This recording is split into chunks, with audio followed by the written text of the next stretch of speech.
Bueno, Ricardo, buenos días. Estamos de nuevo parados al frente de la parcela que tiene el material didáctico de la asignatura.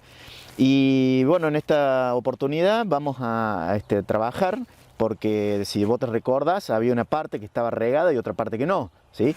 Y acá se encontraban, ¿qué tipo de materiales habíamos se encontraban poblaciones F2, que son el primer grupo de un recíproco, luego vino un padre, las F1, el otro padre y el segundo recíproco de las F2, o sea que tenemos a las generaciones parentales y filiales rodeadas con las F2. Bien, y lo que vamos a hacer es analizar un carácter de herencia mendeliana, simple, un carácter cualitativo como es la ausencia o la presencia de aristas. Y para eso hemos trabajado dividiendo el lote o la parcela en dos, una parte que ha sido regada y otra que no, tratando de hacer una diferencia en ambiente, en el manejo del ambiente, para ver si este carácter se modifica o no en función de un cambio ambiental, ¿verdad? Correcto. Sí, bueno, y eso por supuesto después lo veremos con un carácter de índole cuantitativo, pero hoy vamos a particularmente en este capítulo de integración en el de la herencia cualitativa. Bien. Muy bien, Julieta. En función del carácter en estudio, que es presencia o ausencia de arista en trigo, ¿no es cierto? Y teniendo en cuenta la primera ley de Mendel, que hace mención al principio de la uniformidad, quisiera saber cómo vos te das cuenta, observando los padres, la F1 presente, el fenotipo que domina a aquel que es recesivo. Bien, bueno, acá estamos en estos 4 surcos en donde tenemos el padre 1, que es el baguette 13, que no tiene aristas. De este lado, el padre 2, que es el onix, que contiene aristas. Y en estos 2 surcos del medio tenemos la F1, las dos F1. Entonces, para determinar cuál es el dominante, lo que tenemos que hacer es ver la F1 y lo que vamos a observar es que todas las plantas son sin aristas. Por lo que podemos decir que el carácter dominante es la ausencia de aristas que proviene del padre 1. ¿Y por qué tenemos 2 F1? La explicación es porque se realizaron los cruzamientos recíprocos, padre 1 por padre 2 y padre 2 por padre 1, para determinar que las descendencias son iguales, entonces podemos decir que este carácter es mendeliano. Delfina, bueno, hemos ya superado lo que es la primera ley de Mendel, la uniformidad. Sí.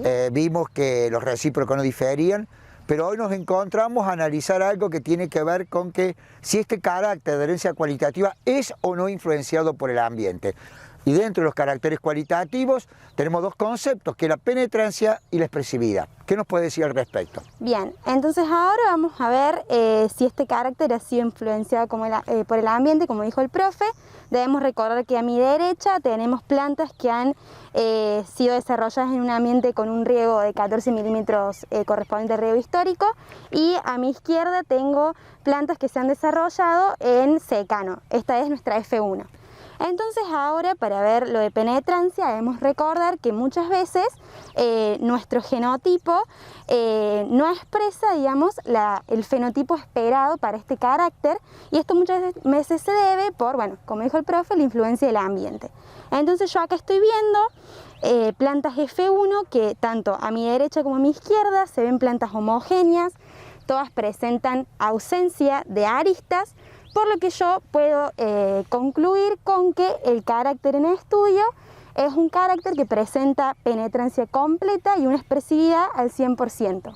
Bien, Delfina, hemos dejado la generación filial F1 Sí. y estamos en el corazón de la filial F2, en el sector que recibió riego, y lo que vamos a hacer ahora es hacer un recuento de las plantas que tienen con arista y sin arista, y yo las voy a anotar acá para que después en laboratorio llevemos a cabo el test correspondiente estadístico. Bien. Bueno, comenzá a contabilizar, a ver, yo voy anotando. Bueno, acá estoy en mi surco de la F2, voy a ir viendo entonces. Por favor, profe, anote sin, Sí. sin, con, sin, con, sin,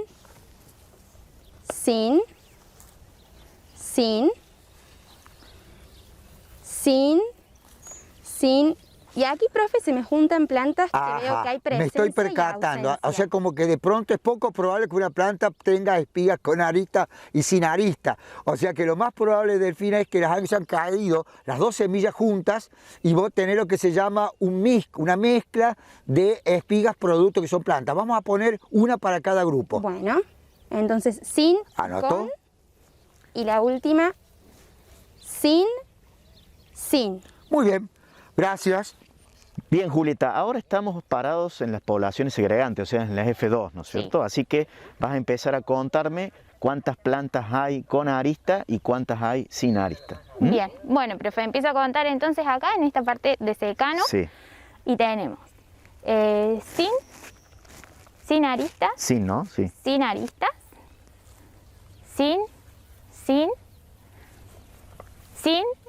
y acá, profe, ¿cómo hago? Ah, claro, bueno, puede tenemos. aparecer en algunos casos, algunos esbozos de aristas, ¿sí? En las puntas, en las espigas, las espiguillas terminales. Lo que tenés que hacer ahí es quebrarla a la mitad, doblarla, y fíjate si las espiguillas del medio tienen aristas. Bien, en ese este caso, no. Entonces la Claro. dejamos fuera, sin aristas. Sin aristas. Con aristas, sin aristas, sin, con aristas y con aristas. Bien. Bueno, ya tomamos todas las muestras, todas las mediciones. Decime, Delfi, ¿cuánto te dieron tus números en la F2 de padre 1 por padre 2? Bueno, yo tomé entonces la parte de riego y a mí en el cruzamiento recíproco, padre 1 por padre 2, me dio que tenía 73 plantas sin aristas y 27 plantas con aristas. ¿A vos, Juli? Y en este caso que yo medí en secano, a mí me dio 72 plantas sin aristas y 24 plantas con aristas. Bueno, nos dieron resultados bastante parecidos, pero bueno, habría que hacer los análisis estadísticos correspondientes a ver qué relación tenemos ahí. Bien, ahora yo te cuento que también medimos más al fondo la F2 que venía del cruzamiento recíproco padre 2 por padre 1, y a mí en la parte de riego me dio que tenía 61 plantas sin aristas y 22 plantas con aristas. Y en el caso de secano, a mí me dio 50 plantas sin aristas y 22 plantas con aristas. Bueno, ya vamos avanzando con las generaciones. Dejamos los padres, la F1, la F2. Y como Delfina y Julieta pasaron alguna información en crudo del número de plantas sin arista y con arista, los chicos ya han visto en Mendelismo 1 que en ese tablero de Punnett ese grupo grande de sin arista estaba compuesto por dos genotipos heterocigotas y homocigotas dominantes. Y el único que quedaba casi excluido de este grupo eran los materiales con arista. Gregor Mendel siguió adelante con la tarea y lo que hizo, tomó estas plantas, sobre todo tomó las plantas que eran sin aristas, porque él estaba en el dilema, ¿serán heterocigotas o serán homocigotas? Y las autofecundó. ¿Qué nos puede decir Walter al respecto? Bueno, casualmente acá, Ricardo, estamos parados a cococho sobre un surco que proviene de semillas que fueron obtenidas de una misma planta, es decir, todo el surco es proveniente de semillas obtenidas de una misma planta, y como vemos, acá todo el surco, todas las plantas tienen espigas con arista. Y si nosotros retomamos lo que las chicas habían mencionado recién, en este caso estoy parado sobre un genotipo que es el homocigota recesivo, ¿sí? El achico achico. ¿Por qué? Porque tiene presencia de arista, que era el carácter recesivo. Exactamente. Bueno, acá continuamos en la F3 y yo me encuentro en este surco en donde podemos ver plantas que contienen aristas y plantas que no tienen aristas. Por lo tanto, podemos decir que esta línea proviene de una F2 heterocigota. Por lo tanto, decimos que nos podemos ubicar en la diagonal del tablero de Punnett. Bien, y yo acá estoy también en una línea que provino de una F2 y me voy a fijar si esta F2 qué genotipo tiene. Yo al ver a todas estas plantas noto que es una F3 sin aristas, entonces llego a la conclusión de que esta F3 viene de una planta F2 homocigota dominante. Bueno, hemos ido recorriendo las distintas etapas de la ley de Mendel, la ley de uniformidad, la ley de segregación y aquel paso siguiente que siguió Gregor Mendel estudiando si segregaban o no las plantas F2 que presentaban la característica sin arista. Luego de haber pasado las plantas descendientes, las plantas F2 o la familia F3, aquellas F3 que fueron agronómicamente superiores, o sea, que rindieron, pasan lo que se llama al camino del mejoramiento genético vegetal en sí mismo. Y bueno, ¿y qué uno que busca con el mejoramiento genético vegetal? Que los descendientes de los dos padres que se utilizaron, en este caso que fue Onyx y Baguette, presenten alguna característica que sea destacable y sea proclive de ser inscripto al INASE de modo tal que se comercialice. Bueno, hoy vamos a ver lo que es el concepto de la transgresividad. La transgresividad indica de cuándo el perfil del hijo supera al mejor padre, en este caso al mejor padre. Y en esto, ¿cómo surge la transgresividad? Surge a través, jóvenes, de la recombinación independiente, en el cual ambos padres tienen virtudes y defectos, pero quiere la recombinación que el hijo reúne todas las virtudes o gran parte de las virtudes. Quede claro que también hay hijos que reúnen todos los defectos, pero hoy nos vamos a focalizar aquel que reúne todas las virtudes. En este caso vamos a ver cómo la fecha de floración de uno de los hijos es 10 días, mucho más corta, se anticipa con respecto al promedio de los padres. Estamos hablando del 4 de septiembre versus el promedio del 13-14 de septiembre. Ahora vamos a ver con los alumnos las características de estas espigas que han adelantado 10 días la floración.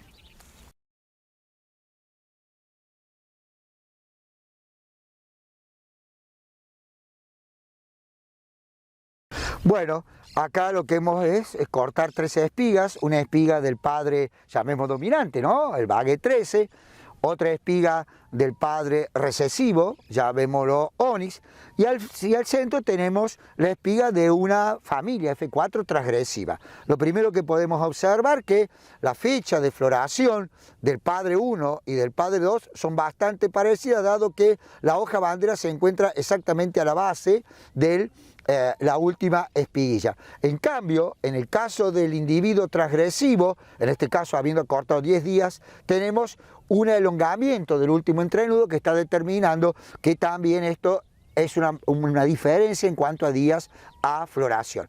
Otro detalle importante, observen ustedes que ya ha habido liberación de polen en el individuo transgresivo, mientras que los padres, las anteras, todavía están verdes. ¿Está claro? Esto también marca una diferencia en cuanto al estado fenológico, es decir, al estado de crecimiento. Vamos a ver acá el otro padre y lo van a ver que también las anteras están verdes.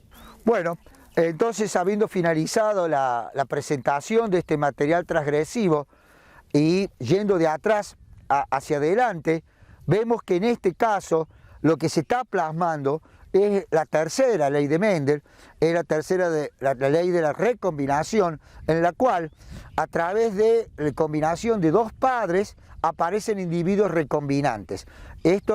La transgresividad particularmente se explica por esta libertad que tienen los genes para acomodarse y crear nuevas variantes genotípicas que se expresan fenotípicamente con potenciales rendimientos más altos.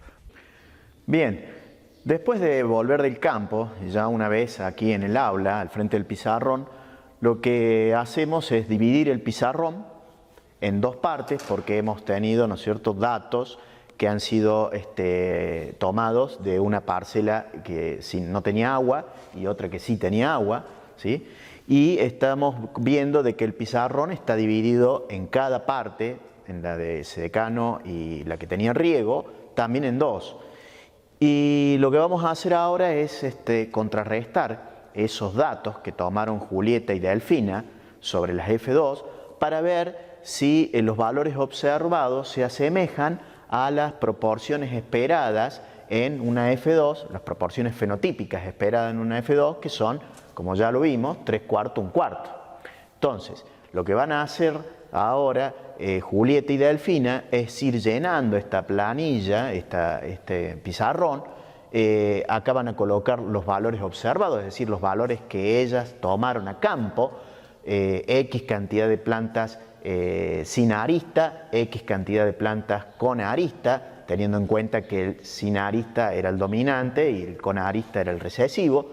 Luego van a obtener el valor calculado, que se hace de la siguiente manera. Acá va a haber un total, o sea, de plantas sin arista y plantas con arista, va a dar un total. Ese total va a ser afectado por esta fracción y de esa forma se construye el valor calculado.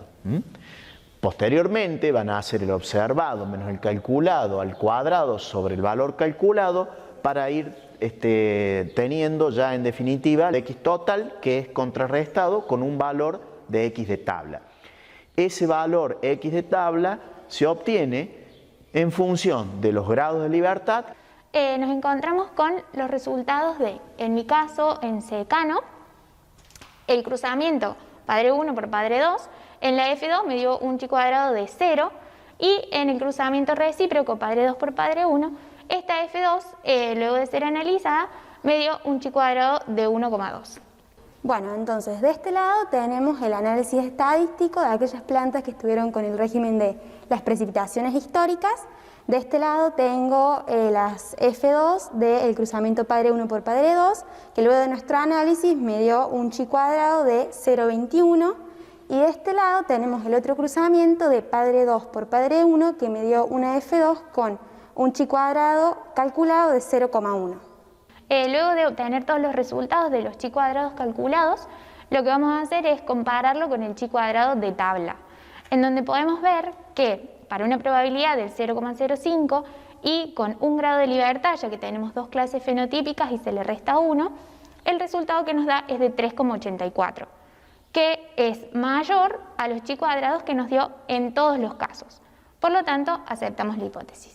Bien, y como estamos aceptando la hipótesis nula, vamos a llegar a la conclusión que los valores obtenidos se ajustan a las proporciones fenotípicas esperadas para una generación F2. Entonces, vamos a decir que el carácter en estudio, que es la presencia o la ausencia de aristas, es un carácter mendeliano típico. Bueno, bien, Julieta, Delfina, una vez concluido el desarrollo del análisis del chi cuadrado para ambas condiciones ambientales, la pregunta sería la siguiente: ¿qué pasa con un carácter cualitativo en función de los distintos ambientes? ¿Las proporciones mendelianas en la F2 se modifican o no se modifican analizando distintas situaciones ambientales? Continuando con lo que dije, como vemos que en todos nuestros casos se acepta la hipótesis nula, vamos a decir que nuestro carácter no está influenciado por el ambiente porque, gracias a nuestros análisis estadísticos, llegamos a esta conclusión.